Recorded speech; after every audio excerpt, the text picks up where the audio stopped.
కొండ ప్రాంతంలో బండరాళ్ళ మధ్యన ఉన్నటువంటి ఈ మొక్కను కుందేటి కొమ్మ అనేటువంటి పేరుతో పిలుస్తారు. కారలుమా ఫిమ్రియాటా అనేటువంటి శాస్త్రీయ నామం ఈ మొక్క కలిగి ఉంది.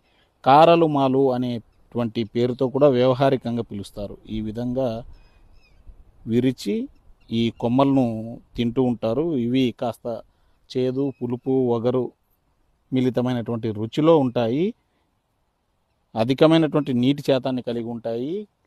శరీరానికి చక్కటి హైడ్రేషన్ కలిగిస్తాయి. అంటే నీటి శాతాన్ని శరీరంలో ఎక్కువగా పెంచుతాయి.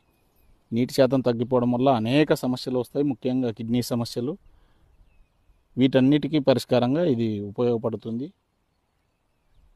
అదేవిధంగా బరువు తగ్గడానికి కూడా ఈ మొక్క అద్భుతంగా ఉపయోగపడుతుంది. కొండ ప్రాంతంలో బండరాళ్ళ మధ్యన ఉన్నటువంటి ఈ మొక్కను కుందేటి కొమ్మ అనేటువంటి పేరుతో పిలుస్తారు.